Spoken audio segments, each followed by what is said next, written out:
How are you doing on this special day? Keeping your motive in a special way.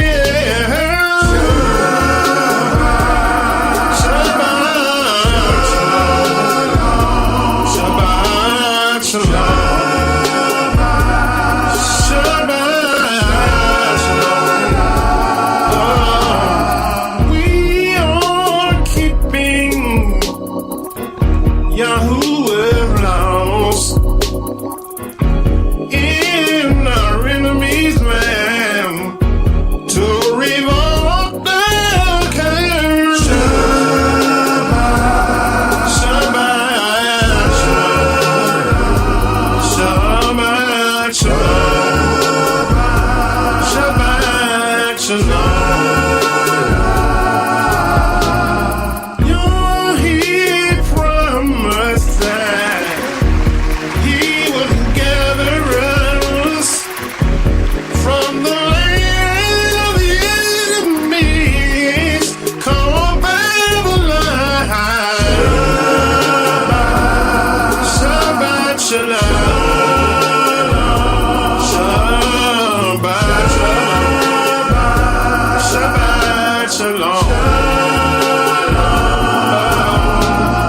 We are looking forward to the gathering of the saints of Yah to the new Jerusalem. Shabbat shalom. Shabbat shalom. Shabbat shalom. We will reign with Him for 1,000 years in that great old kingdom of Yah for the whole world to see. Shabbat shalom.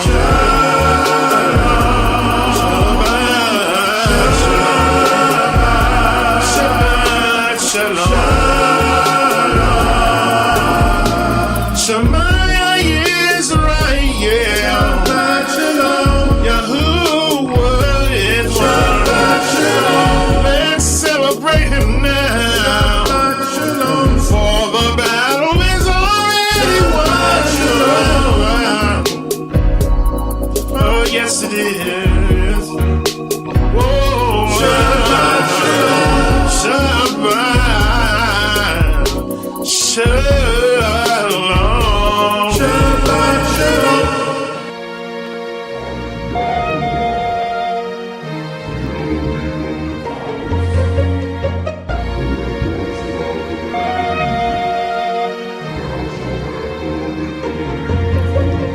I am Yah who brought you out.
were gone forth out of the land of Israel. The same day came they into the wilderness of Sinai, for they were departed from Rephidim, and were come to the desert of Sinai, and had pitched in the wilderness, and there Yasharel camped before the mountain. And Shemaiah went up unto Elohim, and Yah called unto him out of the mountain, saying, Thus shalt thou say to the house of Yaakov, and tell the children of Yasharel, You have seen what I did unto the Mizraimites, and how I bore you with eagle's wings, and brought you unto myself. Now therefore, if you will obey my voice indeed, and keep my covenant, then you shall be a peculiar treasure unto me, above all people, for all the earth is mine. You shall be unto me a kingdom of priests, and a Kodesh nation. These are the words which thou shalt speak unto the children of Yasharel.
All right.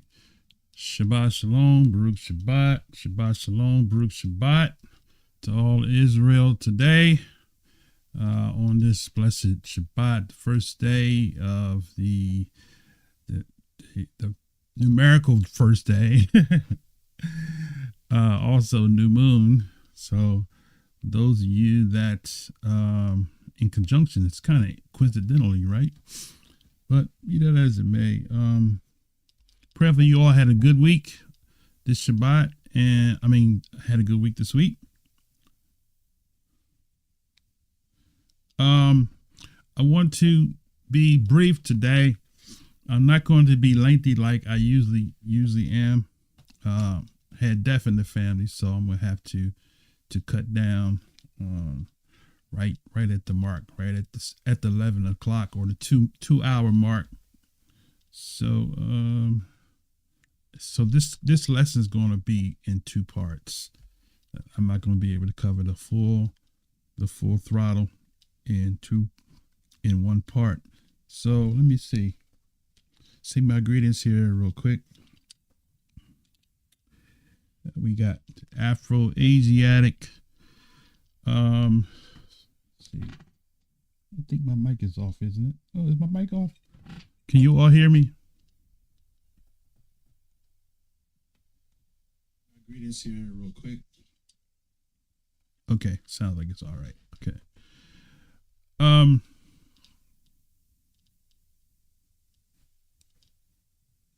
Yeah, so have death in the family. So I'm going to go to be with the family today. So for those of you that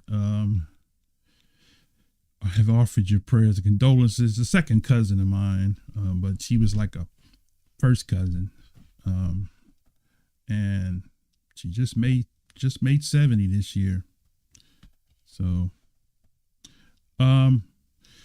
so this lesson is going to be two-part. I'm going to jump right in so we can get started. So those that come on later on can catch back up with us as we progress into the lesson. For some reason or other, my audio sounds far away. Mic check. Must be something to do with my headsets. Let me see something here real quick. Oh, that's what it is, my headsets. Let's see. There we go. Now I can hear myself. Okay. All right. Let's see. So we're going to jump right in. Our Black History, I worked, you guys, so I didn't have any production time this week. I woke up this morning, and so I kind of went over my notes. So just kind of bear with me. So prayerfully it'll come out the way that I desired to come out, but if not, just charge to my head, not to my heart, because once again, your brother works a 13-hour day shift, 6 days, because I'll work on the first day of the week. So, but have to do that for now to financially be able to just try to stay current, at least. Maybe in the future some things will die down and I'll get caught up, but right now I'm just kind of staying current. Got so far behind being out on an injury for almost a year and then never really fully recovered from that. So let's go to our Black History. I don't have my Black History window here. Do I? Let me see.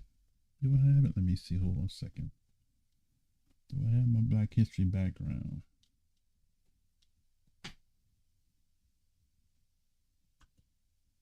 Let me see. Hold on. If not,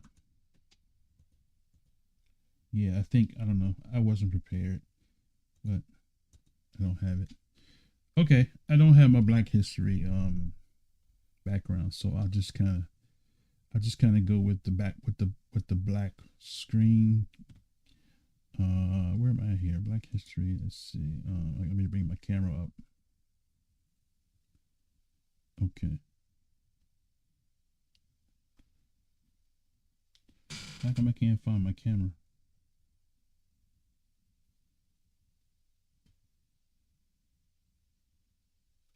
That's amazing. I can't find my camera. Oh, there we go. Okay, all right. Okay, all right. So we're going to do Black History, and I'm just going to go ahead and quote so you all can catch up. I'm going to do a quote from Jean Barbeau. Jean Barbeau. The book is entitled A Description of the Coast of North and South Guinea by Jean Barbeau, copyright 1732. And I guess I could do this here. Let me see if I can bring this up here.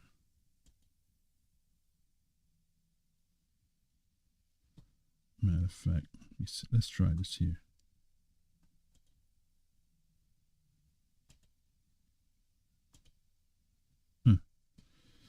Okay, let's see.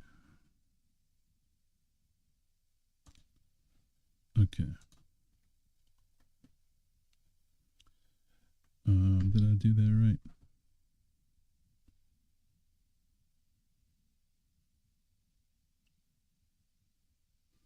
Okay, here we go. Let's try this here. Okay, there we go. So this is Jean Barbeau. A description of the coast. You see this long title, Description of the Coast of North and South Guinea and Ethiopia Inferior, vulgarly Angola, ... Big title for a book. Okay, it's copyright 1732. This is page 307. I'm going to read this quote right here. He says, "Many things I have already said and shall have occasion to add hereafter seem to prove some conformity between those blacks and the ancient Jews." Can I get an explosion there? All right. So now, in the same book, we're going to go to another page here. Let's see, what page do I want to go to in the same book? We're going to go to page page 9. I got page 9. So let's go to page 9, the same book. Okay. Okay. Page 9. Let's see if I can get there.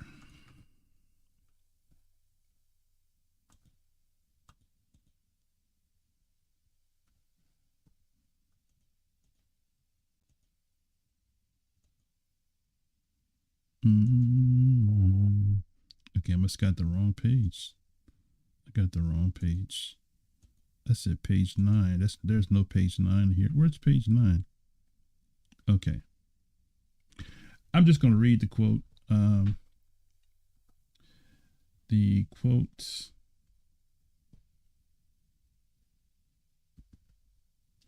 Okay, the quote is on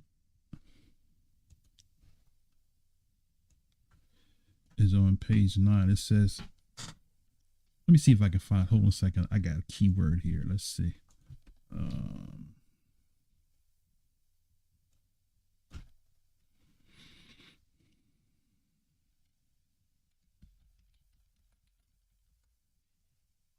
That's not it.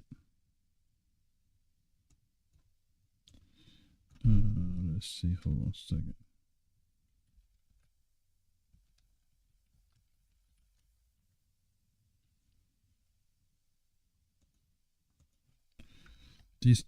These books are written. Okay, I got it now. I think. Okay, here it is. These old books are written in English, Old English, and it's hard sometimes to find stuff. Okay, this is page. Oh, it is page 9. I don't know why I couldn't find page 9. I must have had. Okay, anyway, right here it says. Let me zoom this in here.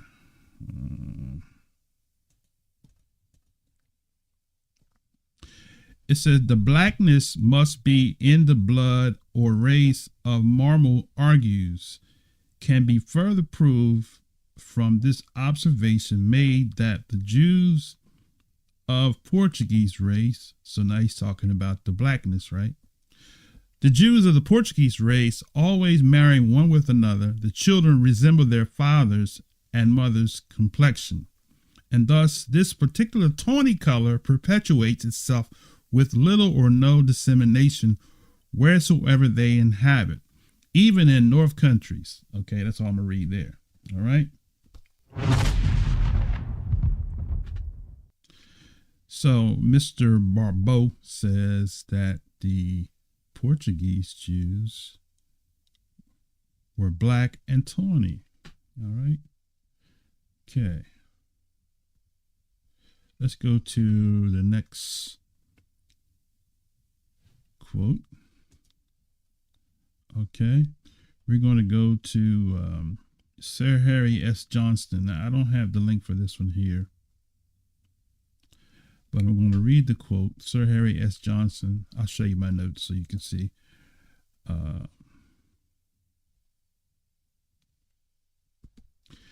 He says the Edomites of Mesopotamia appear to have been a Negroid people with kinky hair and to have transmitted this racial type of the Jews and Syrians, right? There is a curliness of the hair together with the Negro eye and full lips. What's the Negro eye? In the portrait of a Syrian, which conveys the idea of an evident Negro element in Babylonia, right? There you go, your Babylon, right? Quite probably the very ancient Negro invasion of Mediterranean Europe, of which the skeletons of the Alps Maritimes are vestiges, came from Syria and Asia Minor on its way to Central and Western Europe. It is possible that in or on the verge of Arabian, the ancient basal stock of the generalized Negro parted, right?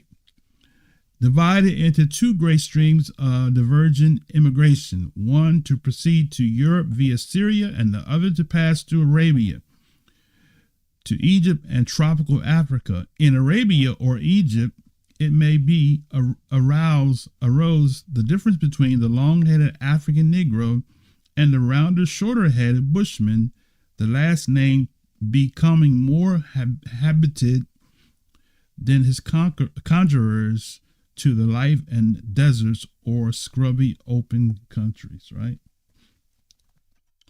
Okay. The last quote I'm going to read is Godfrey Higgins in his book entitled Anacalyptus, Volume 2, copyright 1836, on page 364. It reads on this wise: in consequence of the prejudice, for it is really prejudice against the Negro, or I ought rather to say against the possibility of a Negro being learned and scientific, arising from the acquaintance with the present Negro character. I admit with great difficulty the theory of all the early astronomical knowledge of the Chaldees have been acquired or invented by his race, and that the Chaldees were originally what? Negroes. All right, so that concludes our Black History quotes for the day. And we're going to continue. Please pardon me, brothers and sisters. I try to do the best I can with my time. So, I got one contribution last week, but hey, I got bills that comes in and your brother got to get out and work. So I have to, in between, find some time to get preparation for the Shabbat lesson, because I'm a working Hebrew. I'm a working Morite. Unlike some other brothers, that's their whole week. They just spend time in the library. I don't have that time. Okay. So please pardon me for not being organized with my Black History presentation. So once again, hey, it is what it is. All right. Now,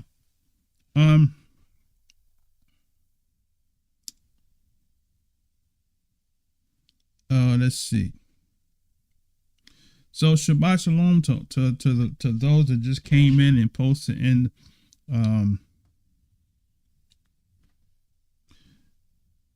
Lion Pride, and Brother Dollars, Brother Andre, my brother Tresky. Good to see you, my brother. Much love to you down there in Jacksonville. Tell Coach Cynthia we said Shalom, Shabbat Shalom. And who's that? Brother Jason. Good to see you, my brother. And told her for that light. He said I'm doing great. And you know, the thing is that when you know your potential, you know, and you're not on point, it's really, because I'm a perfectionist, right? So, but then, you know, the thing is when you operate with a certain limited time, you have to sometimes I'm faithful to be in my spot. So I'm here. All right.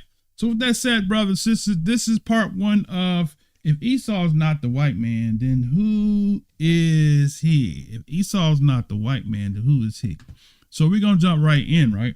So we're going to open up first with Psalms 83, and we're going to read that. We are very familiar with Psalms 83.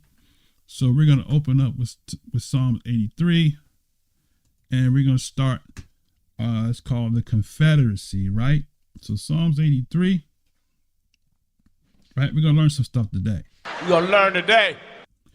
All right, so Psalms 83, it says, keep not thou silence, O Yah, and hold not thy peace, and be not still, O Yah. So that's the prayer that we praying today in these lands of captivity. Now, I had a brother that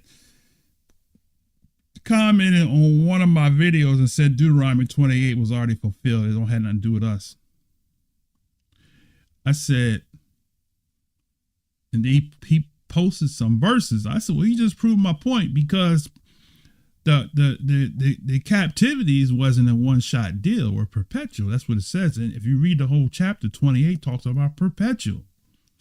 These signs shall be upon thy seed and a wonder, right? Forever.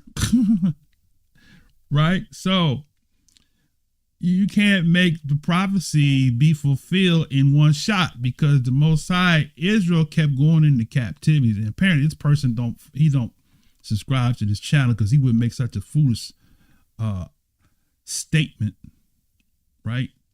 I was going to say a foolish, unprecedented statement.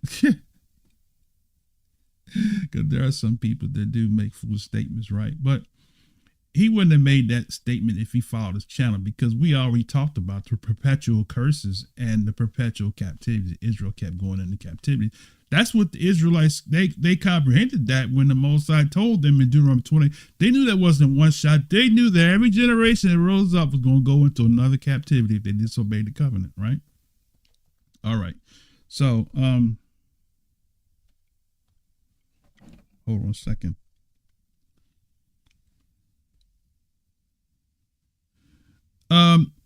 Afro Ajax, I'm gonna have to put you in timeout, my brother, because this is not your time to teach, right? It's your time to learn. You here, so you here to learn, not to teach, all right? We're going to learn today. All right, so there's only one teacher at a time, right? You want to have a conference with me, and you want to dialogue with me, you want to debate with me, then there's a time for that. Right now is not the time for that. So if you keep posting stuff, I'm gonna put you in timeout. I'm gonna let you slide for now. If I see you keep posting stuff and interrupting the lesson, I'm gonna put you in timeout. All right. So I don't come on your channel and interrupt you while you streaming live. I'm not going to tolerate that. I'm gonna just start throwing some people out on top of their head like we used to do in Pal Talk. All right. So this is not time for you to do your lesson, right? If you want to build your channel, you build your channel, right? We've been on this channel for almost 12 years. So we got close to 4,000 subscribers. And, you know, so if you want to build your channel the way you build it, right? You want to invite me on your channel, invite me on your channel. You need some, I'm not against helping people to build a channel. You know, sometimes we network. It's nothing wrong with networking to get to build your channel up, right? A lot of these brothers know that. That's why they want to invite me on their show, because they know if somebody, hey, they got 20, 30, 40, 100,000 subscribers, and they come and they see me on their channel, guess where they're going to come? They're going to come to this channel. So they're not going to have me. So people like IUIC and all of them, they ain't going to have me on their channel. They're not going to do it. They ain't going to do it. All right, back to where I was. Okay. Now, so Psalms 83 says, for lo, verse 2, for lo, the enemies make a tumult. They that hate thee have lifted up the head, right? So the thing of it is that the more that we identify that we Israel, the more the haters are going to come out the woodworks. You're going to have people that's going to question and challenge you.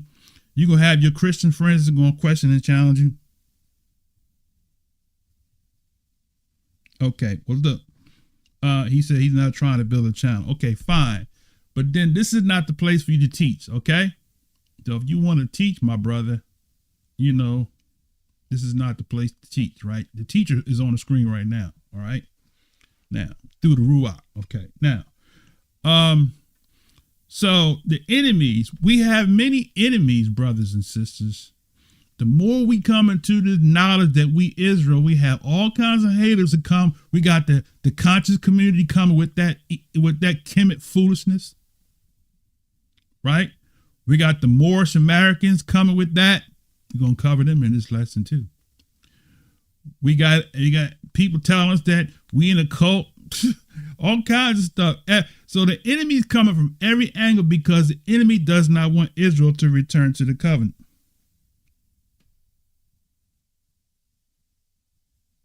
Okay, my brother, I'm just gonna have to. I'm gonna have to time you out, my brother, because you're being distracting right now. Okay, all right, you can sit on in and listen. Okay, but time out. Okay, all right, we're not gonna have that because we're putting too much information out here to have people distracting the lesson. That's the trick of the enemy. The enemy don't want the truth to get out. So I'm gonna keep moving. All right. Now, where was I at? So we have enemies, right? Enemies, they're enemies of Yah and they hate Yah. So to prevent the plan of Yah from going forward, what better way to prevent the plan of Yah from going forward but to hide, right? To hide the identity of the people that the Most High cut a covenant with. That's the reason why they don't want you to know you Israel, because they don't even know they're being used by the enemy to do what they do. But Satan has anointed these conscious community movements to distract, to deflect us, the people who were called by the Most High, from returning back to obedience to the covenant. That's what it's about. It ain't about color or none of that. It ain't about our pride. It's about us returning to the covenant to be the people that the Most High called us to be. That's the reason why we have attacks, right? All right. We see it happen all the time, right? Now, back in. He says, they have taken crafty counsel, right? Against thy people. See, they have taken crafty counsel. That's what all of these religious movements are, crafty counsel. We're going to show you probably next week. I'll probably pull some quotes out to show you that Christianity was imposed, right, on the people of the book to distract us, to keep us out of the covenant, because Christianity, what's the main doctrine of Christianity? We're not under the law, we're under grace. It was breaking the law that caused us to go into captivity. So why would the Most High do away with the law and give us grace if he threw us into captivity because we broke the law? It makes no sense, right? So we got to get under the bonds of the covenant, right? Coach Sherry, Shabbat Shalom to you, my sister. All right, now, let's go back in here. So they have taken crafty, let's break it down real quick. Crafty, Aram. Crafty, the word crafty is the word Aram, right? Which means to make bare, right? To strip. To make bare, to strip. Through smoothness, to be cunning, right? So all my Christian friends, Christianity, Islam, Kemet, the African religions, Sister Vicky Dillard, talk black to me. They're all distractions, right? To deflect the reality that we are those chosen people. And what is it that we've done for us to be scattered to the four corners everywhere we go? We got different identities. We want to be everything else but who we are. The sons and daughters of the covenant that broke that covenant, that's returning back to the covenant. We want to be everything but that, right? Let's continue. So he said they've taken crafty, they've taken smoothness, they've stripped us of our identity like they did Kunta. I know that was a movie. documentary, but that the application of that is true, right? Whether Kunta Kinte existed as a person or not, the reality of the matter is there were many people who were treated like Kunta Kinte, who were stripped of their identities, who were stripped of their name. We were stripped of our name, brothers and sisters. We took on the names of the slave masters, right? And so to this very day, many of us, we're trying to get back to our identity. That's why you see all these new names now coming up. People don't know. I ask people all the time. I say, I meet people all the time that got Yah in their name. I said, do you know what your name means? No. You got Yah in your name. You don't know what your name means? I mean, spelt with a Y. I had to educate them and tell them, your mother, father, whoever they are, apparently the Most High put Yah in their spirit and they name you Aisha with a Y. I'm telling you, I run into it every day, brothers and sisters. People got Yah and don't know why their mother named them, their father, and whoever named them that with the Yah in there. Because the Most High is bringing us back to our identity. It's not about religion, right? Hebrew Israelite is not a religion. We got a lot of people that are Hebrew conscious, but they have a form of religion. But the Hebrew covenant is a way. It's not a religion. It's a way to live, right? Okay, let's go back in here. So they've taken Crafty Counsel. The word counsel is the word company, right? The word side, a session that is a company of persons in close deliberation, by implication, intimacy, consultation, and a secret. Man, so you see people like Dr. Michael Brown and all these other people, vocab alone, that want to try to discredit who we are. And y'all African, y'all not Hebrew Israelites, right? It's a crafty counsel, right? It is a consultation, right? They study. That's why people like vocab alone spend so much time on the Hebrew Israelite channel, because they're trying to learn how they can debunk to keep us in disobedience to the Most High, so we can remain in these captive lands, because they know that the prophecy said that we're going to be returned back to our land and we're going to rule this whole planet. Everybody that hate us is going to have to report to us. When I was in corporate America, I told my manager he was tripping. And I said, today you're on the other side of the table. I said, but there's going to come a day when you're going to be on this side of the table and I'm going to be where you are. He turned red when I said that. I said, I see the bigger picture. This is not about religion, about you feeling good and all of that and shouting and dancing and singing songs. We do all that. There's nothing wrong with that. But the Most High didn't call us to emotionalism and to religion. But many of us have religion. That's what we have, right? Okay. We have to understand clearly, right, what the scripture was given to us for, not to be religious and to prove to people that we got something that we don't have. But when we wear fringes and stuff like that in our garbs, this is to make people look and ask questions, right? What's that on the bottom of your shirt, brother? Why are you wearing that, right? We do that because, number one, it's part of the covenant. Number two, it promotes questions. When I go around my family today, they're going to see my friends. I know somebody going to ask me, well, what's the meaning of that? That's going to be good. I said, I'm going to tell them. You really want to know? Because you really want to know, right? Right? What my guy say? You really want to know, right? Uh-oh. He's gone now. My clip is gone. I don't know what happened there. It disappeared on me. Okay. But you want answers, right? You want answers? I wish I had that clip. It disappeared. What happened to it? My clip done disappeared.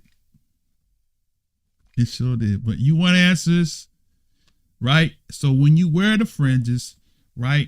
And when you wear the garbs and all of that, and when you wear anything that makes people look at you and you stick out, it's going to promote a question. They're going to ask you, what does it mean? What mean is this, right? All right, back to the text. So he said, they have they have taken crafty counsel, right? Intimacy, consultation, and sessions. So they study. Y'all better know that the right wing and the left wings are studying the Israelites. They study us. They make merchandise out of us, right? They watch us, they study us so they can figure out how we can capitalize off of them, right? All right. Taking crafty counsel against thy people, right? Against thy people. That's who we are, the people. And have consulted, this word here, consulted is yachts, to advise, reflectively to deliberate or resolve.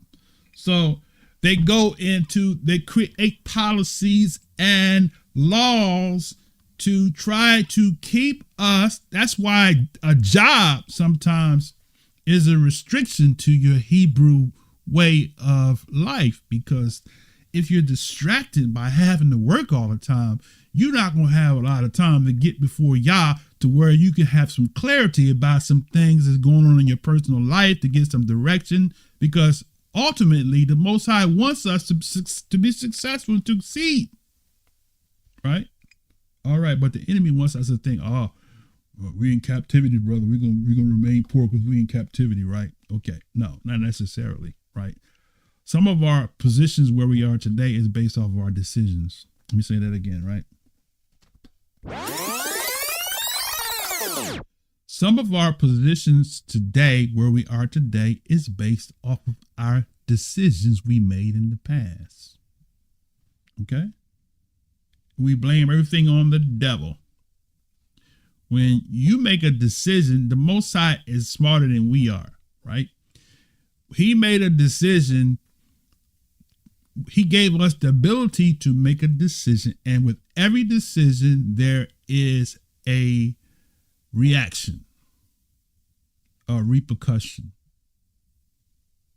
So if you decide to walk away from your job without means to pay for your bills, know what the repercussion is? Bills piling up. So you got to pose a solution. Okay, all right. How am I going to pay these bills, right? I just might have to get out there and get a second job until I can get my head above the waters, right? All right, let me get back because I want to get to the lesson, all right? Okay, now, all that's relevant, though. All right, so now, they take crafty counsel, they've consulted, right? They have yachts consulted against, right? The hidden ones. That's the word Safan, right? Safan, hidden. Hide by covering over, by implication to hoard or reserve. Figuratively to deny, specifically to protect, unfavorably to lurk, right? Don't that describe us real good? In every form of that definition of that word, right? We've been hidden, brothers and sisters, right? I remember, you know, what was the kicker to me about knowing that I'm an Israelite from a small age? I used to always wonder why the black people have it hard, right? Or why everybody hate us, want to keep us oppressed, want to give us the leftovers, right? I used to wonder that, right? And when I started reading the Bible, the Old Testament as they call it, and I was like, I can relate to these people and the oppression that they went through. And I said, man, that sounds like us. And that was the beginning of my journey when I was in middle school. I'm talking about 50 years ago. All right. So he said, they have taken crafty counsel against thy hidden ones. They have said, come. That's the word halak, to walk. It says to walk in application. So they're walking, you know how it says Satan in the book of Job. We're gonna cover Job too in this lesson too. We're gonna bring some stuff out about Job. You know, Job was an Edomite, right? So much for the Edomite doctrine. Esau can't be saved. One of the books written in the 66 books was the life of an Edomite named Job. All right, now, so they said, "Come, let us cut them off from being a nation." That right there ought to make you think. It ought to click. Wait a minute. Who are the one people on the whole planet that's not a nation?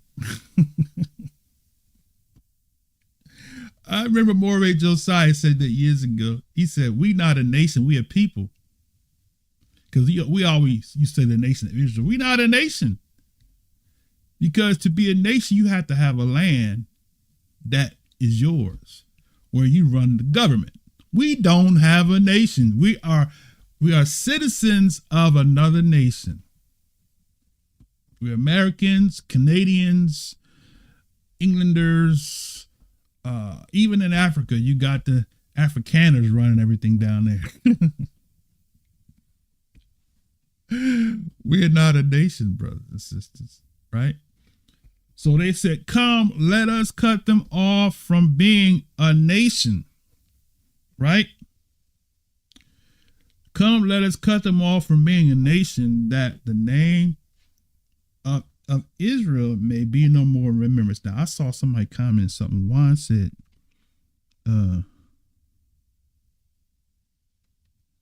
right, and D Dollar says, "Funny how the people in the hood use Yah in the name." They do. They use Yah in the name. Don't even know why. That's right.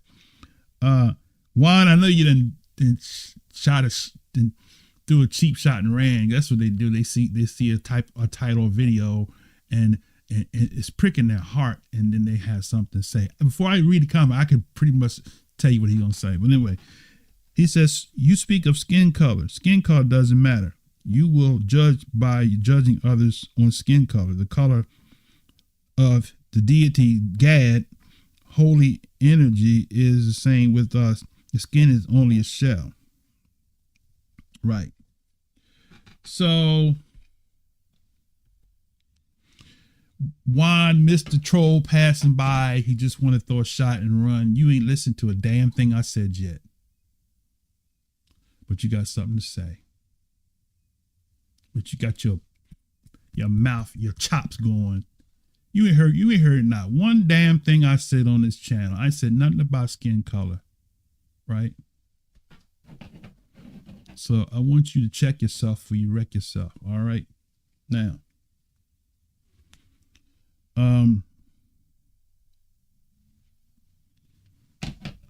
so no, I mean, you don't have to defend me, Brother Dollars.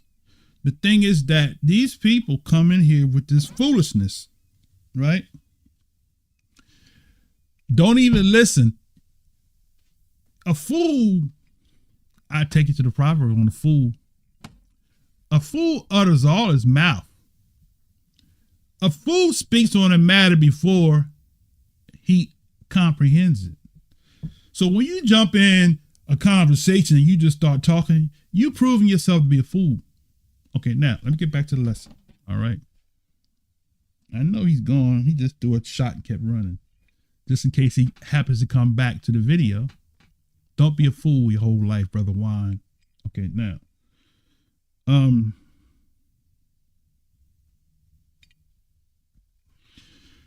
They have said, "Come, let us cut them off from being a nation, that the name of Israel," right, "may be no more in remembrance." So now, the name of Israel. Now, when you think about it, right, brothers and sisters. Oh, he's here. Okay, all right. Stay around, Brother Wine. You're going to learn today. All right. So listen to a matter before you speak, right? That's the number one rule of learning. Listen first and then speak. Or speak, like if you're in a classroom and if your teacher says something and they ask you to respond, then respond. But don't just throw out I mean, if you was in a university classroom, you just threw out something while the teacher's teaching, what would that teacher do to you? He's going to ask you why you being disrespectful in the class by just throwing stuff out there. Right? So I'm like the teacher. Okay. So if you got questions about something that I said, that's different. But if you're going to assume that I said something, then you're not listening to me clearly. You're missing the whole point, right? Okay, now. So the Most High said that they said, let us cut them off from being a nation that the name of Israel. Oh, the point I'm making a revelation. Israel doesn't exist today. The name. Let me say that again. Y'all better listen to this real close. The name Israel does not, the people. Israel doesn't exist today. Right? So that name has been cut off. Because Israel is called a place. And the people that live in that place, they don't even call it Israel. They call it what?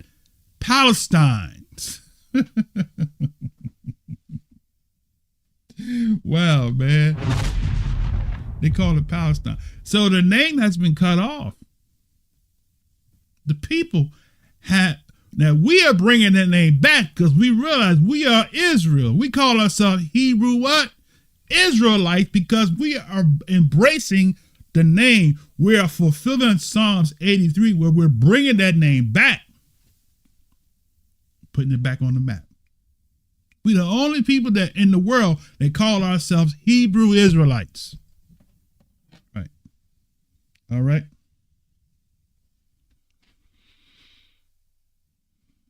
Now, Juan wants to do a lesson.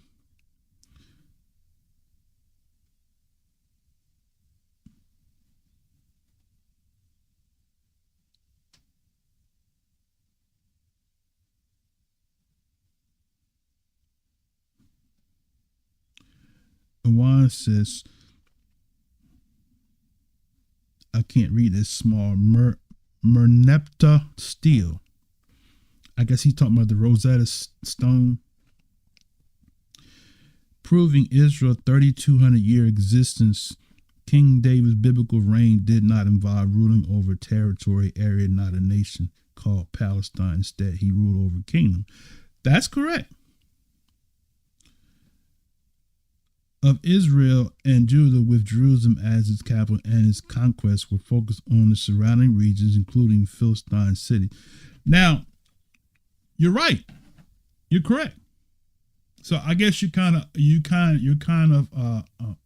validating my point I just made. So told I rebut for that, right? I don't have a problem with people commenting with the lesson and going with the lesson to confirm. Or if you have a question about something that I said, that's what the comments are for. Don't be afraid to say a comment. But look, if you say something is wrong, I'm not going to agree with it if it's wrong. As a matter of fact, if I have to go off the lesson to prove that you're wrong, I will. But if you say something, if I say something and you confirm, I have no problem with people doing that, right? You agree? If I said something and a scriptural verse comes to reference, post a scripture reference, right? Okay. Told everybody for that. Shabbat Shalom, Coach Sherry. Good to see you. Yeah, right. Thought I robot for that.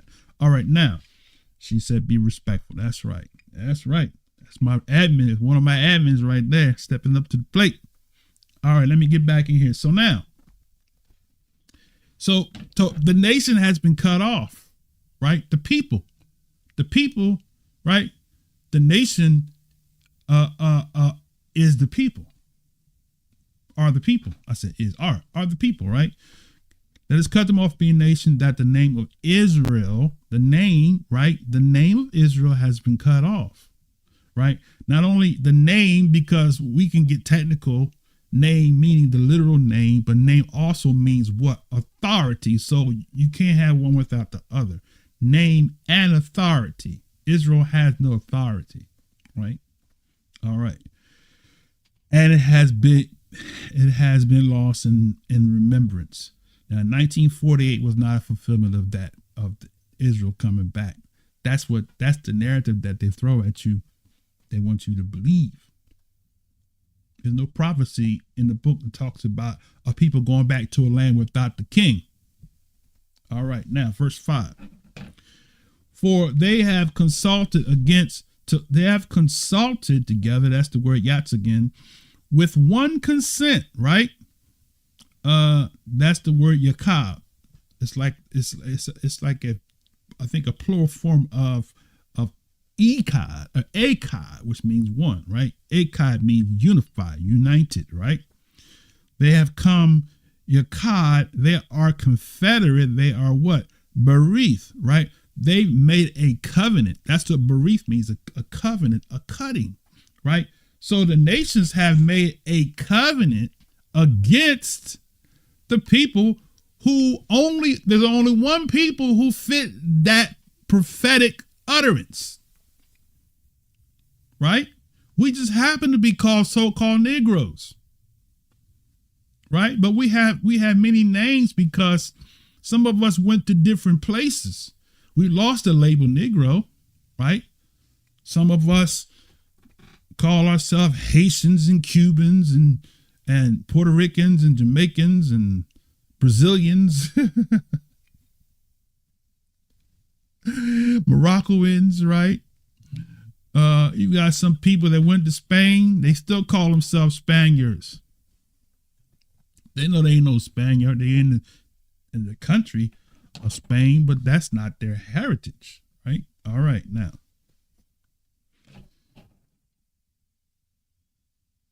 Right. That's right.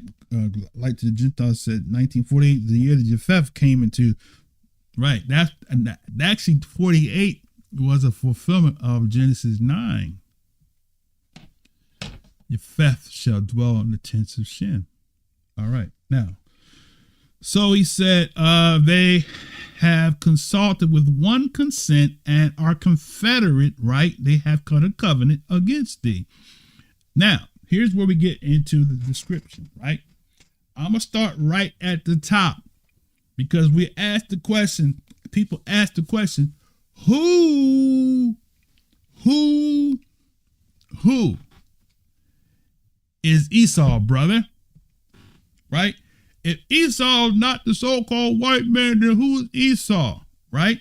First off, remember, we already proved that the One West Camp doctrine of Edomite being the so-called white man has so many holes in it. Right? You put that sucker in the water, it go right to the bottom of the ocean. Because we talked about red. Red cannot refer to Edom if the same red Admoni doesn't refer to David, doesn't refer to Shalomo, doesn't refer to the first man Adam, doesn't refer to the Nazarites because they're called ruddy. And also, did you know in the book of 15th chapter of the book of Esther, in the Apocrypha, they refer to her as being ruddy, right? Let me see if I can pull it up real quick for you. Y'all probably never seen that before. Let me see. Hold on a second. Hold up a second while I pull this up, right? Okay. Let's do it. Let's go to, I'm gonna have to change okay, there we go. Let's go to Esther 15, right? I'm gonna put it on the screen so you can see it, right? Okay, now. It's 15, where is it? And okay, this is 15 and 7. Esther 5 and 2, or 15 and 7. It reads on this way. It says, then lifting up the countenance that shone with majesty, he looked very fiercely upon her, talking about Hadassah or Esther, and the queen fell down and was pale and fainted and bowed herself upon the head of the maid that went before. And let me see, wait a minute. I lost my place here. Hold on a second. What verse was that? That wasn't the verse. 5, verse 5. Okay. Verse 5. Okay. Got it. Okay, 5 up here. I missed it right here. It says, and she was ruddy through the perfection of her beauty, and her countenance was cheerful and very amiable, but her heart was in anguish for fear. Boom. Right? So Hadassah was described as being ruddy. So we proved that that phrase red does not refer to a so-called white man as the camps teach, because if it means red, a so-called white man, then every time we see it in the biblical text, we're talking about so-called white men. We've also proved that the theory that Esau is Rome has holes in it because it came from the Talmudic Judaism. They're the ones that started teaching that, and all the other people that wrote books about that was quoting from the Talmudists. So we proved that the origin of that is false. We also proved that Esau, that you call Esau, all the authors of the books that you quote said they are Khazars. And we proved to you that Khazaria, the Khazars, didn't come from Shem, but they came from Japheth. Right? Now, so, and then we talk about Second Ezra that you always quoting all the time. Esau is the end of the world, and Jacob is he that follows. Right? So if the world in John 3:16 is talking about the Israelite world, then Esau is the end of the world. It's talking about the end of the Israelite reign. Bam. Not the end of the world at large, using your analogies now. So if Esau is the end of the world, that means he is the end of the Israelite world. Or the Israelite rule. Because after Esau ruled, there was never another Israelite king that ruled after the Herod dynasty. Israel has never had a king from the line of Yehuda. That's facts.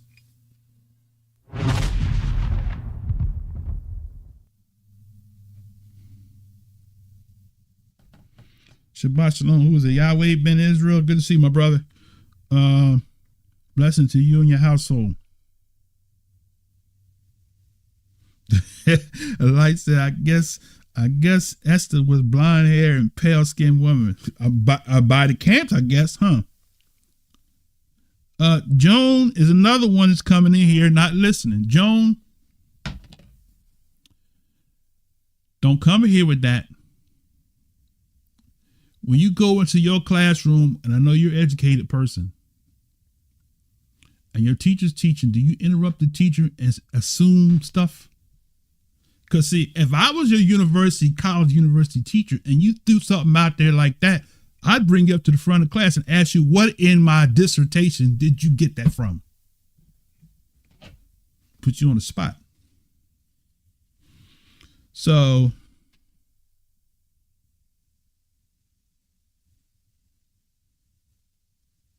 okay.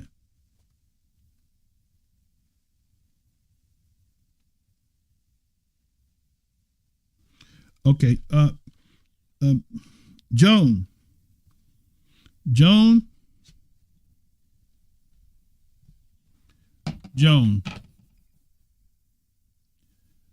Israel's black. If you want to go there, I'm gonna tell you, the so-called Negroes, and I didn't say black, I said Negroes, and I basically specifically said they're known as different things. But apparently you wasn't listening to me. So, but the fact of the matter is that Israel were black, and the Jewish people will admit that. Now, when did they become white? Ask Dr. Michael Brown. Let him explain that to you. All right, now back to the regular scheduled program. All right. So now, Wow. So we proved that Esau, right, is not the so-called white man as the camps teach, right? Okay. Now, let's go into something. I want to, how much time I got? Man, where's my clock at? Okay, I got an hour left. All right, got an hour. I got less than an hour to get in where I want to go. Okay.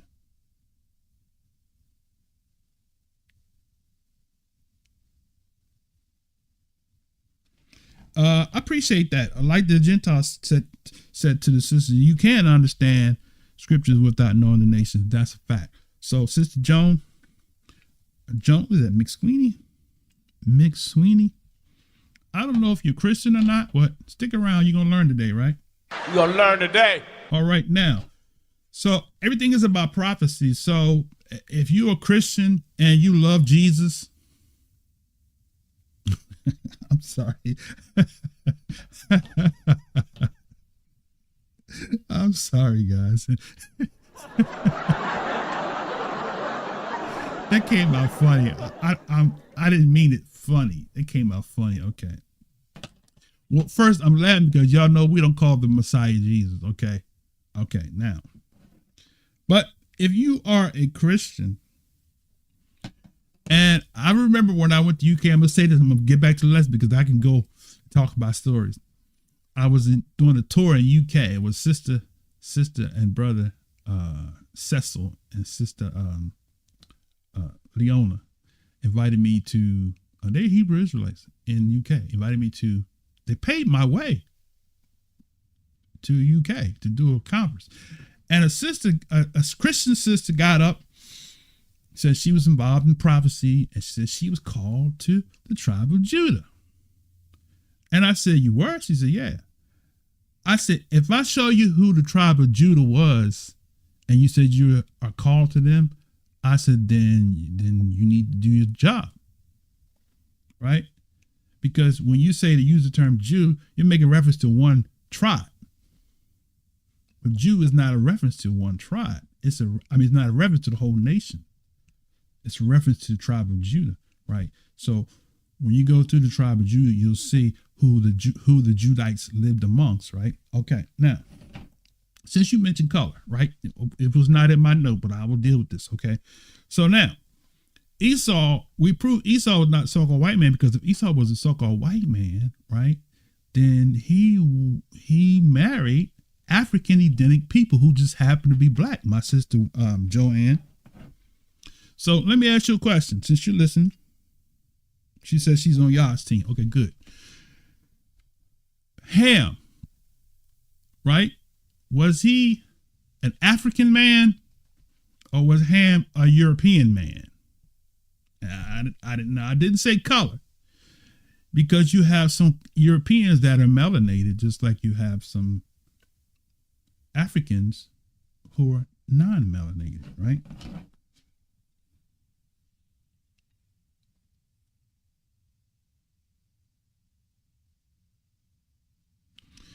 So now,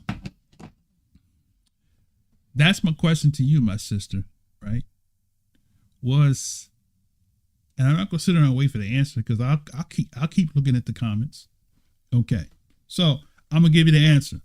Right, Ham was an African, right? He was what we would consider African. He was a Hamite, dark complected people, right? All those people, the Hamites, Esau married a Canaanite who was a descendant of Ham. His children would look like the Hamites, the African people. So Esau wouldn't look like a European, okay? Secondly, the Israelite nation intermarried amongst Egyptians who were from Ham, African people. They married the Canaanites who were from African people. Matter of fact, the land of Canaan is the land of Israel. People that sojourn there, according to Judges chapter 3. So if Israelites married Hamitic people, African people, then is it possible that the people that you call the so-called Negroes are relatives to those people that just so happen to fulfill a prophecy that says that you're going to be led captive into all nations, Luke 21:24? That the brother came at me with Deuteronomy 28, Like, look, brother, what about Luke 21:24? It said, "You shall be led captive into all nations." That was before. That was before Jeremiah. That was after Jeremiah, I should say. So you can't make those prophecies be fulfilled in the Tanakh that the world calls the Old Testament if Luke 21:24 was after that. And the Messiah himself said that Israel would be scattered to the four corners, led captive. Then he also prophesied that he would gather them from the four corners. Okay. All right. Now,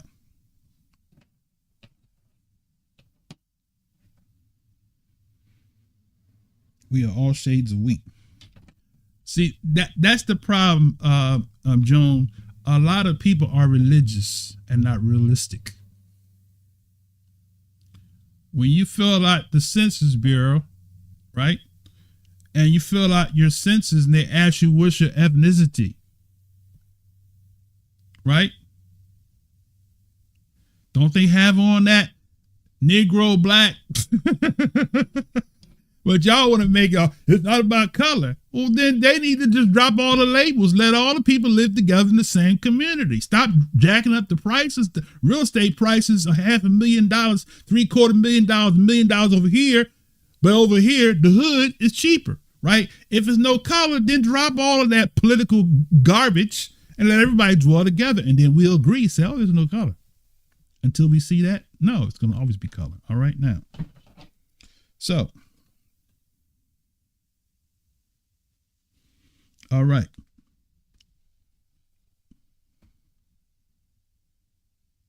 He said, while y'all on color, y'all seem guilty.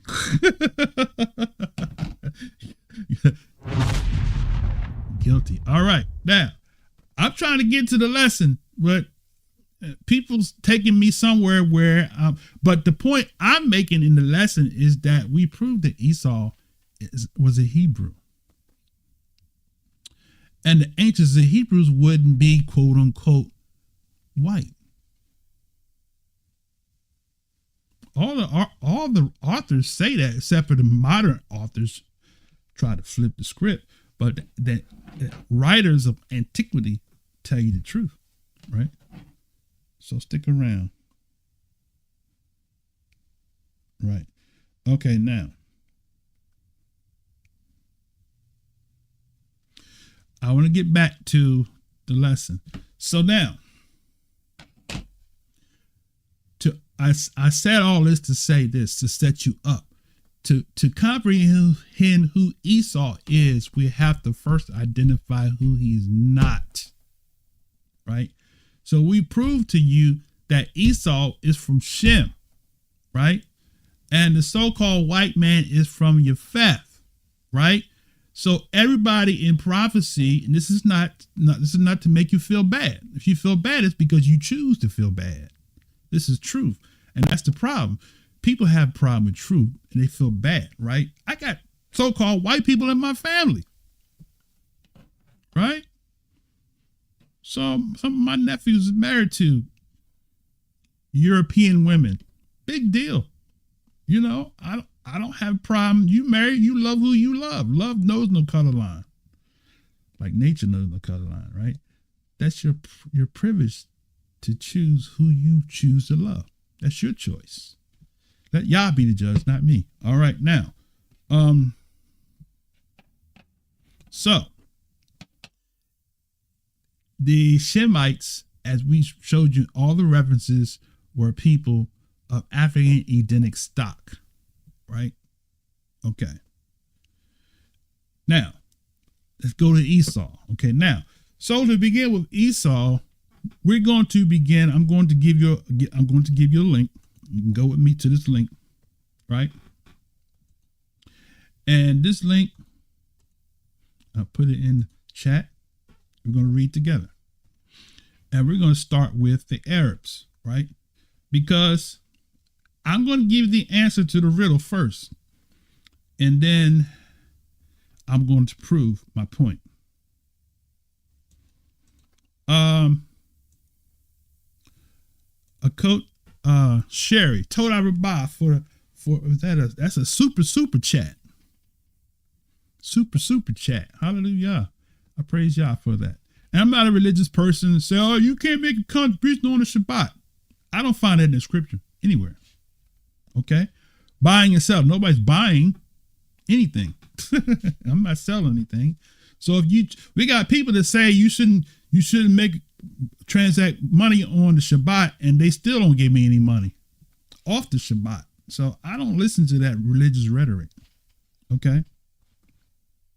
Now,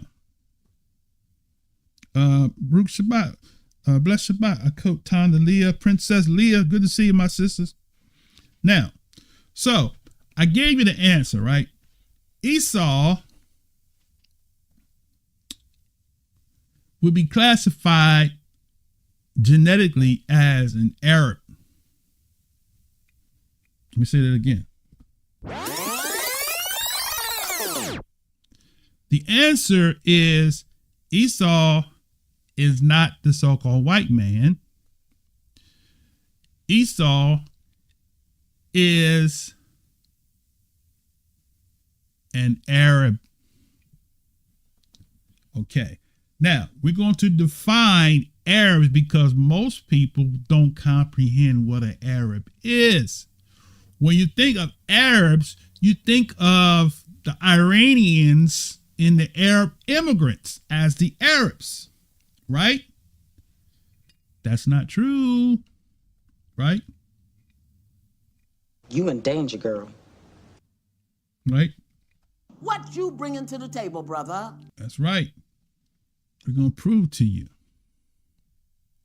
And I invite IUIC, GOCC, GMS, Sakari, I name them all out. I invite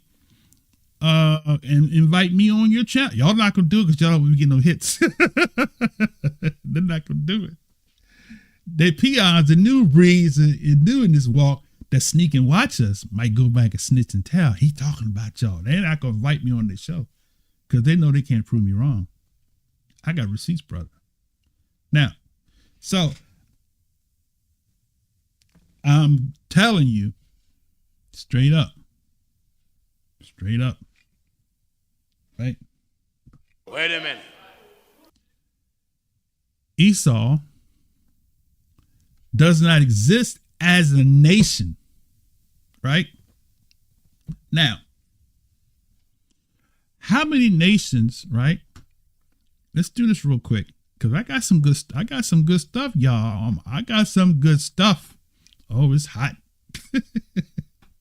What I would do so real quick, right? How many European nations are there? Let's do this real quick, right? Because since they fully believe Esau is a so-called white man, right? Okay, how many European countries are there? Just say countries. They don't use the word nations no more. Okay. Oh, wow. So he says there are, got a couple. One says this, AI says this, and I have another writing that says something different. Okay. AR says there are 44 countries in Europe, right? So 44 nations, right? There are, and this one here said there are 50 countries in Europe, but only 44 of them have their capital city on the European continent. The largest country in Europe is Russia, followed by Ukraine and France, right? The smallest country is the Vatican City. Europe and Vatican City, about 0.44 square kilometers, 0.17 square miles. Okay, so now, those are nations, right?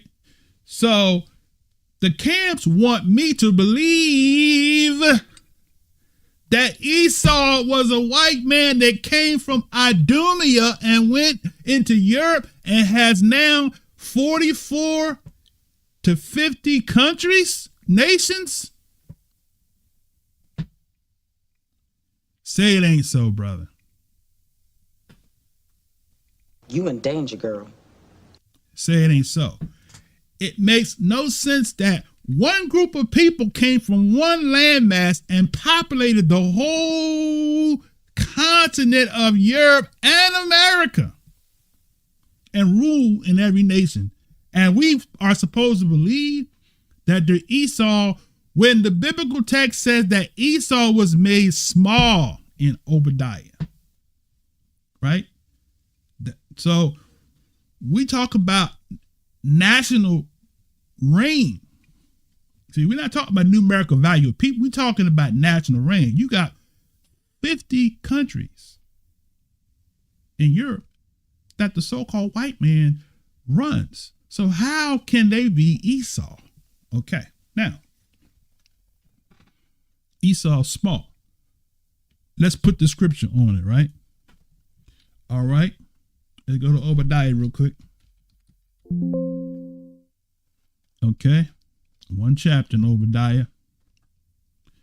All right. Let's see. Where is it at here? 1. Obadiah 1. All right. Let's bring it up. Bring it up. The vision of Obadiah says, Yah, concerning Edom, we have heard a rumor from Yah, and an ambassador was sent among the heathens. Rise ye, and let us rise up against her in battle. Behold, I have made thee small among the heathens, and thou art greatly despised. Now, question is, who is small and who are the heathens? And who is despising them? Right? A whole lot in that. Who was made small? If you say the so-called white man is Esau, they're not small because they got 50 countries. That's not small. Right? And he says, I'll make you small among the heathen. So who are they among? Right? They're not among. They're leading those nations. Right? If you're among somebody, it means you are a part of them. They're leading nations, brothers and sisters. Right? Now.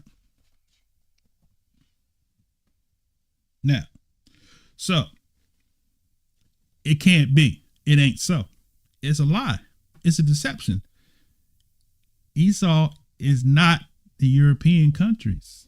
Esau is not even Rome, right? We showed you that before the Romans was in the land of Italy, there was another people there. We're going to cover that in this lesson. Might not get to it today. Okay. Another people there in the land. All right. Now, so let's get back in here, right? Because we busting up some doctrine. We're gonna tear some walls down up in here, and some of y'all gonna have to leave IUIC and come on over here. I might have to start pastoring. I'm gonna need me a cabinet of people. If I got that many people gonna start coming in here. All right, now let's see where we at. I passed the church. I know how to organize now. It's just Israelites is hard people to pastor. All right, now, so we have 50. So so now, probably you all got this link by now. I think let me post it one more time. Let me post this link one more time in here. And we're gonna start right here in the Arabs, right? So we have to comprehend who the Arabs are, right? So let's put this in the chat one more time. The link. I think maybe I didn't give you the link. I'm looking. Oh yeah, I did. I gave it way up. Okay. Let's see. Y'all ready? Matter of fact, this is a college course. All y'all doctors of divinity, invite them to come in because they're gonna learn today, right? You gonna learn today. Invite the bishops to come in because the bishop's gonna learn something today. Pastor's gonna learn something today, right? If you got some friends that's Jewish rabbis, invite them in because they're gonna learn something today, right? They all gonna learn. You gonna learn today. So tell them come on in, right? Especially the campers, come on in. Remember Diamond Silk? You say, come on in. All right, now, come on in. Now, y'all ready? Okay. Like Farrakhan used to say, y'all all right? All right, here we go. All right, so we're gonna go in here to This is the reference is the John Brown's. I think he's Reverend John Brown. They got these big titles. A dictionary of the Holy Bible containing a historical account of persons, a geographical historical count and places, a literal, critical, and systematic description of other subjects, whether natural, artificial, civil, religious, or military, ... John Brown, and this was published in 1789 according to the record. Okay, this is volume 1, and this is on page 87 under the heading of Arabia. Okay, let me zoom this in so we all can see. Okay, let's blow this up here. Okay, let's slide this way. Okay, let's pull this over some. Matter of fact, let's take this down. I don't need this no more. Okay. Let's blow it up some more because me eyes. There we go. That's perfect right there. That's nice and large. Can y'all see that? Okay, it says Arabia, a large country of Asia. Right? Let me back that up. Arabia, a large country of Asia. Now, let me just say this right before I go further. Okay. Saudi Arabia is a part of Africa. Okay. Land of Ham. We use the label Africa, but in the days of antiquity, it was called the land of Ham. Okay. Now, let's go back in. It says a large country in Asia lying partly on the east, but chiefly southward of Canaan. Okay, so Arabia is southward of Canaan. Now, for all my Israel is in Africa people, we got a problem, right? We got a problem, right? Hold on a second. Where's my clip at? I lost all my clips. Wait a minute. Oh my goodness. Hold on a second. I must have shifted some things around. Oh, here we go. Houston, we have a problem. There we go. That's what I was looking for, right? We got a problem. We have a problem. Okay. So to all my Israel is in Africa people, we have a problem because if you want to make Jerusalem in Africa, we have to find all these other places in Africa as well. We got to find Canaan. We got to find Moab. We got to find Ammon. We got to find Idumea. We had to find all these places in Africa if Africa is Jerusalem, because according to the geographical scope of the biblical text and the historical text, all those people lived around the people of Israel. Let me give myself a clap on that one. I need to give myself a clap that time. So if Israel and Jerusalem is in Africa, my question to you is, where is Canaan? Where is Moab? Where is Ammon? Where is Idumea? Where are the Edomites? Where are the Moabites? We're going to break all that down in this lesson, right? Okay, so stand clear. Right now. Okay. All right, let's go back in. So it says that Arabia is southward of Canaan, right? So we got to find Canaan. Now, when you go to the geographical map and you look for Arabia is supposed to be, right, southward of Canaan. And don't give me this nonsense about the maps was flipped and north is really south and south is really north. That is the most asinine statement I ever heard in my 61 years of living. What you bringing to the table, brother? North is south and south is north. We can't geometrically change things because it fits our narrative, brothers and sisters. Okay, now. So the Arabia is supposed to be south, right? It says southward of Canaan. So we got to find Canaan first to find Arabia. And once we find Arabia, which is south of Canaan, it says it's situated between 13 and 35 and a half degrees of north latitude and between 33 and 60 degrees of east latitude from London. Now, if you're a pilot, you already know where that is.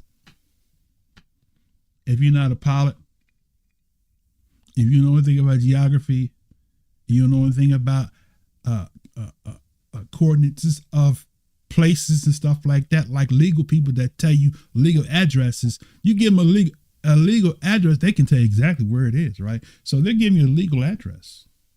So when you follow the legal address, you can find the place. So you can't put a legal address somewhere where it's not, because if you put that legal address into your device, it's going to take you there, and it's not going to take you to where you want to go. Okay, all right. Let's get back in. So he said its greatest length from east to west is about 20 miles, and its greatest breadth from north to south is 1350. And in the north parts eastward of Canaan, it is far less than the half of any of these numbers, right? It has the Indian Ocean on the south, the Red Sea, and Isthmus of Suez on the west. Canaan and Syria on the northwest and mountains of Chaldea and the Persian Gulf to the east is ordinarily divided into three parts, right? Now, so here's where you're going to get real deep, right? Y'all get your pen and pad out, right? Because you're going to write some stuff, right? You got your phone, you want to snapshot the screen, do that too, because this stuff right here, people pay big bucks to learn what I'm about to give to you in this time period for free. Right? I need to get me a clip say for free. All right. This is free stuff, right? College, university stuff, right?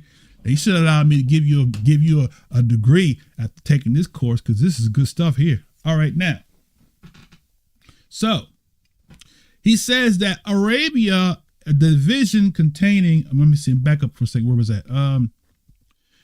It says, it is ordinarily divided into three parts, right? So, number one, Arabia Petra, right? Arabia Petra, or the rock. So now, Arabia Petra, or the rock. Does that sound familiar? In Obadiah, he said, "O thou that dwells," let me pull it up real quick, right? The clefts of the rock.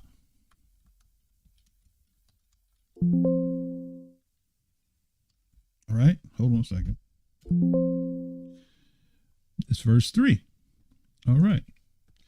He says, "The pride of thy heart have deceived thee," talking about Esau, "thou that dwellest in the clefts of the rock," right? "Whose habitation is high."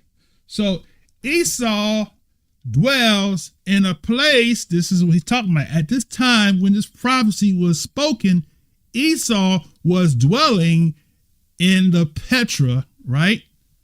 Saudi Arabia, what we label as what? Arabia Petra.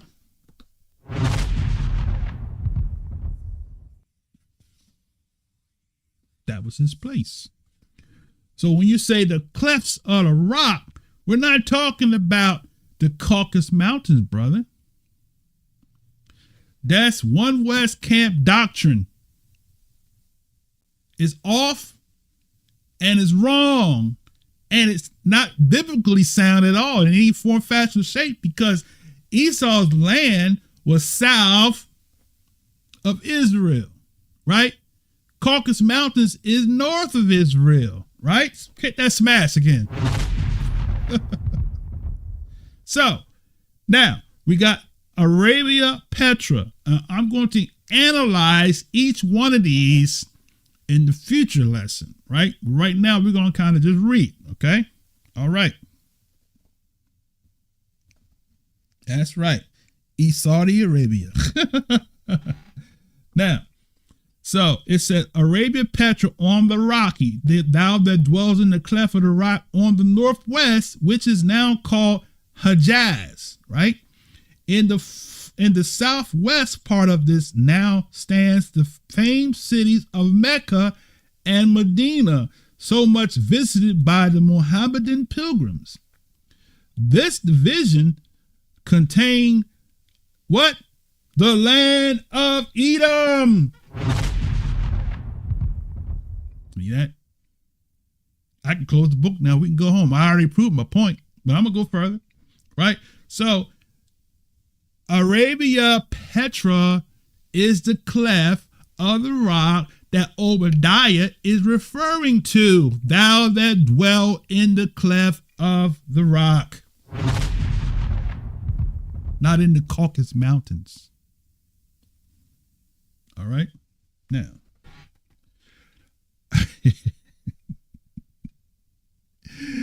The caveman. Not the caveman, brother, with all the hair and stuff. The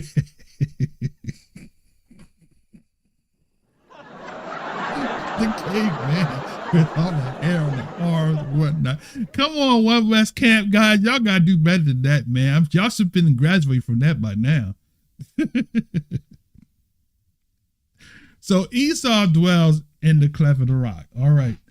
This is getting too good, but I'm going to have to close at 11, y'all. I got to find it. I got to find a sweet spot. Okay. All right. Man. I'm just getting my feet wet. Now. Okay. So it says, once again, it says, this division, talking about the Petra, contain the land of Edom, right? Shabbat shalom, brother. Who's that, brother? Brother Curtis. Good to see you, my brother. Is that Apostle Curtis? Okay. Now, so he says that it dwells, this division contains the land of Edom, right? One more time. You ain't missing it. You better listen. You better learn today. You gonna learn today. This Arabia Petra, it says this division contained the land of Edom, the wilderness of Paran, the land of Cushan, etc., and seems to have been first called Arabia from its westerly situation, or the mixed tribes which inhabit it. Boom.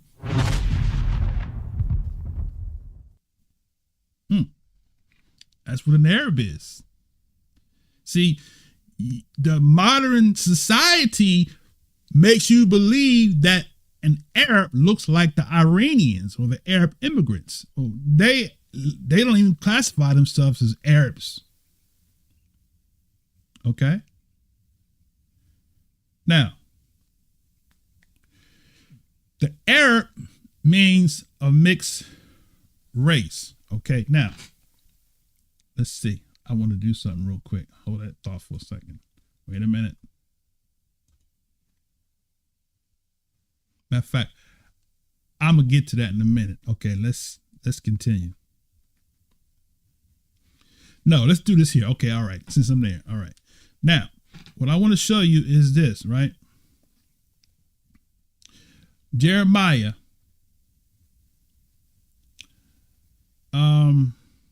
Matter of fact, let's go back for a second. Let's go to Isaiah 16. We talked about the cleft of the rock. So let's go Isaiah. Did I say Isaiah? I meant to say, yeah, Isaiah 16 and 1. Let's go to Isaiah 16 and 1. Okay, Isaiah, Yoshiyahu, Isaiah 16 and 1, right? So we're going to start there. Now, this is what the land is called, right? Okay, now let's go Isaiah 16 and 1. Let's blow it up, right? And Isaiah chapter 16, verse 1. Bring it out. Right? He says, send ye the lamb to the ruler of the land from Selah, or Selah to the wilderness unto the mount of the daughter of Zion. Right? Now, I want to show you something, right? So let's bring up my Strongs. Before I do that, let me go back to Obadiah, right? And let me show you something real quick, right? This is going to tie the loose ends. Okay, he said, brother, you kind of jumped way out there. Okay, let's go back to Obadiah 1 and 3, right? So go to Obadiah. I got to show you this first before I show you this next revelation. Obadiah 1, right? And 3. So there's only one chapter in Obadiah. Okay, now he says, this is the part I want you to see right here. See where it says the clefts of the rock? In the clefts of the rock. Okay, now you got this word refuge, right? Kagab, refuge, right? Of the rocks, right? The word rock is what? See that word there? Let me bring it up so you can see, right? Salah. Salah.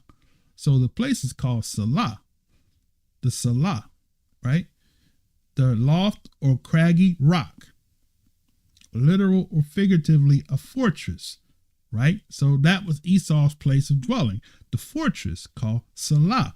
The craggy rock. The lofty rock, right? Now, Isaiah 16 and 1, now this is going to come into play. So you go to 16 and 1, we're going to see now the actual word Salah, right? So send ye the lamb to the ruler of the land, right? So the ruler of the land would be Idumea or Edom of the land of Salah, right? Salah, it says, there it is, a rock city of Idumea. Woo! See that? Salah is the rock city of Idumea. So Idumea is not in the Caucasus Mountains, but Idumea is in Arabia Petra. It is a place of rock, right?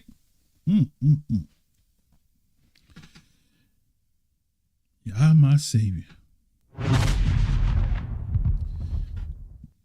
So Esau's dwelling was the clefts of the rock, the land of Saudi Arabia, Arabia Petra, which is the place. Petra means rock. Right. All right. Now, so that's where Esau dwelt.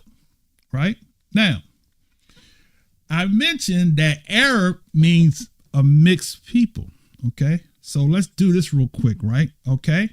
So you can be clear that when you say Arab, when I say that Esau was an Arab, I'm going to show you what the biblical text says about him. Okay. So let's go to Jeremiah 25 and 20. So let's go to Jeremiah 25:20, right? Flip your page over there. Jeremiah 20 and 20. Let me zoom it up real quick. Let's go to Jeremiah chapter 20 and verse, oh my goodness, Jeremiah. Wait a minute, hold on. 45. I said 20. I got the wrong chapter. It's 45. No, is it 44? Wait a minute. Hold up a second, brothers and sisters. Gotta look at my notes. Jeremiah 25 and 20, right? So why is it not coming up? Jeremiah 25 and 20. Oh, here we go. I was in the wrong place. Okay. Now, here we go. So now, Jeremiah 25 and 20, it says, we're not going to read the verse before that. I want to sing on this verse here. It says, and all the mingled people, and all the kings of the land of who? Us.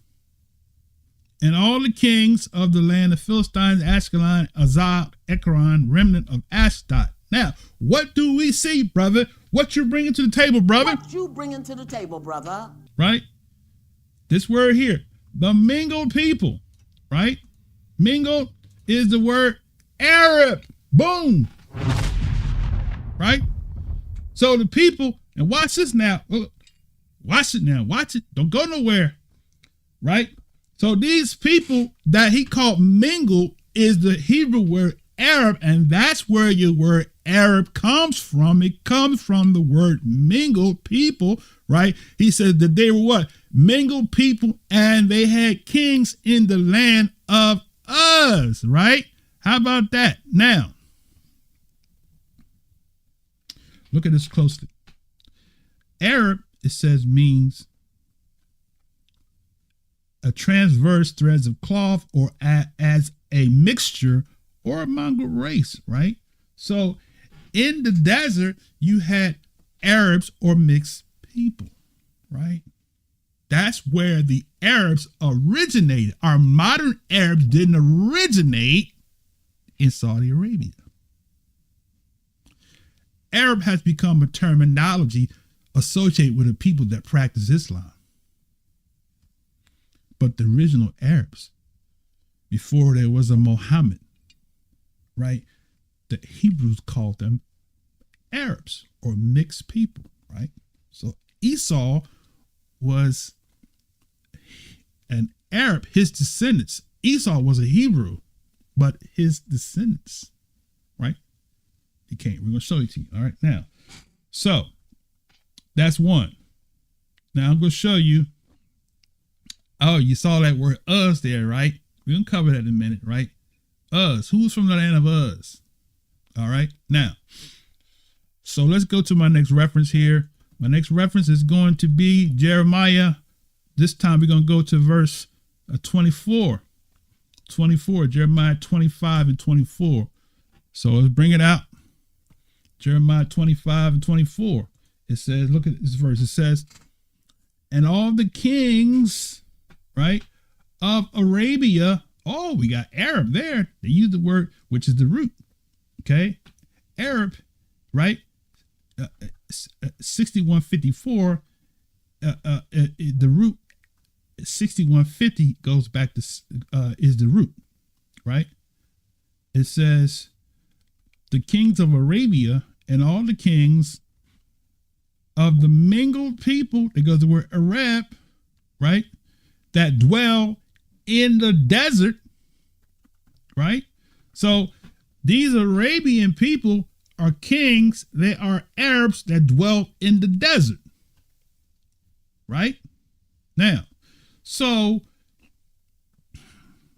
Arab, in one sense, is a reference to a person who lived in Arabia, but Arab in another sense is also a person who mixed with another line, right? All right, now, so from a technical standpoint, right, the lighter Arabs can be classified Arab because from the definition of the word Arab, it does means to mix. It's like the English word mulatto. Okay, now.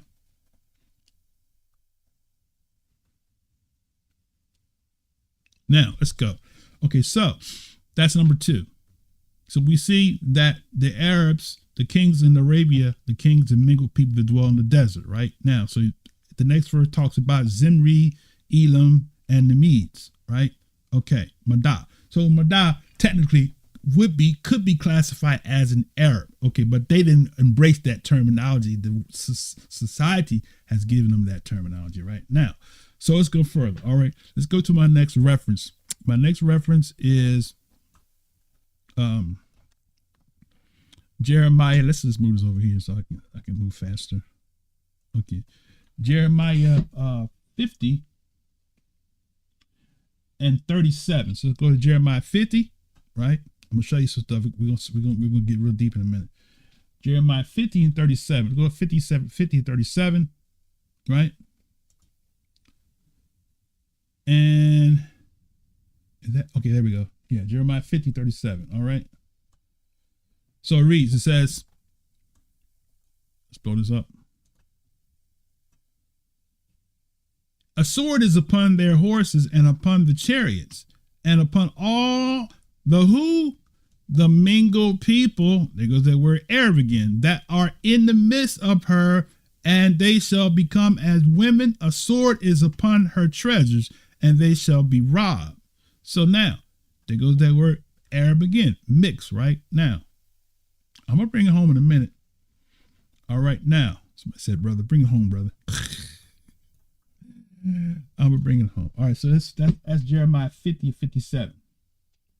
Okay, now, let's go to Ezekiel 30 and 5. Ezekiel 30 and 5. All right, Ezekiel 30 and 5. Okay, it says, and Ethiopia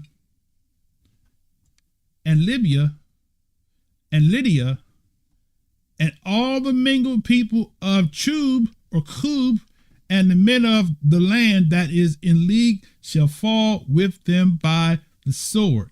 Now, so you got, here goes some more Arabs. This would be in your North African territories. You got Arabs there. So question one might ask is, how did they get there? If the Arabs came from Saudi Arabia, how did they get there? Right? All right. Inquiring minds want to know. All right. We're going to answer that. Am I going to answer that in this session? Probably won't get to it today. Okay. Because I'm running out of time. All right. What time is it? Oh, I got 7 minutes left. I wanted to shut down by 11. Let's see. So let me try to get to a closing point here real quick. Okay. All right. I know y'all appetite's wet. So now let's go to Ezekiel. Oh, I read Ezekiel 30 and 5. I just read that, right? Ezekiel 35, just read that, right? Okay, now.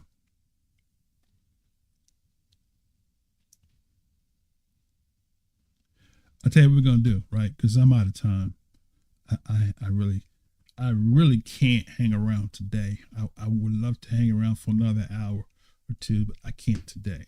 So I'm just going to kind of get a closing point. Let's recap in my last 6 minutes. Okay, now, so what did we learn today, right, in this session? We proved in the previous session that all that false knowledge about Esau being a so-called white man is not true, okay? And secondly, we proved that Esau, where he dwelt, was in Arabia Petra, which corresponds with what the prophecy says. He calls it what? The clef of the rock, right? And that is the land of Saudi Arabia, which is south of Israel, which according to the biblical text, it would put it in the place where we have always believed that Israel is, right? Which is in what they call the so-called Middle East. Because if Israel is near the borders of Moab and Ammon and Ishmael, we're going to get to that the next session. I'm going to show you the Ishmaelites and all of that. Then we have to conclude that Israel can't be in Africa. Jerusalem can't be in Africa. Because all the lands that belong to the cousins in the Confederate has to be adjacent. Right? So if you make Israel, Jerusalem be South Africa, and if you go to the east of that, you go to the Red Sea. So you can't have it. You can't have an Edomite or an Ammonite unless you cross over into Saudi Arabia. Okay, maybe that's what they're teaching. All right. So,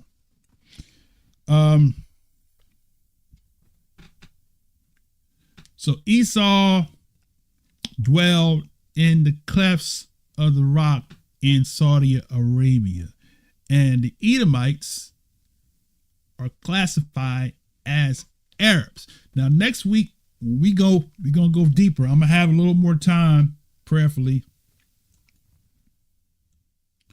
I might pre-record it just so I can capitalize on the time. I like pre-recording the lessons because I can go straight to my points and chop things out that I don't necessarily, that's interfering with the time of the lesson. Okay, so now, next week we're going to pick up, because remember he mentioned that there were that Saudi Arabia was divided into 3 parts, right?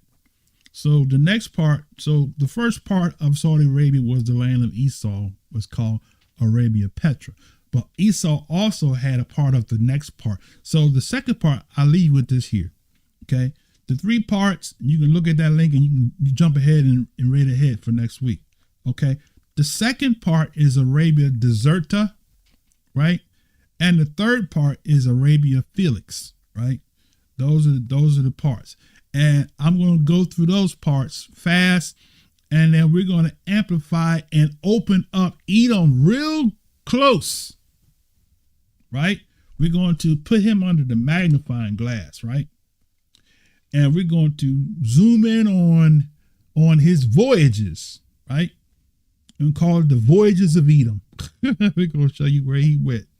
And it'll give you some clue as to where Edomites are in the world today when we get finished with next week's session, right? So with that said, I'm going to end there. Pray for y'all got something out of this. Y'all keep my family in prayer as I go to be with the family and the loss of our cousin, loved one. And we'll see you all again at the appointed time. Until then, shalom, Shabbat shalom, shalom, shalom, shalom.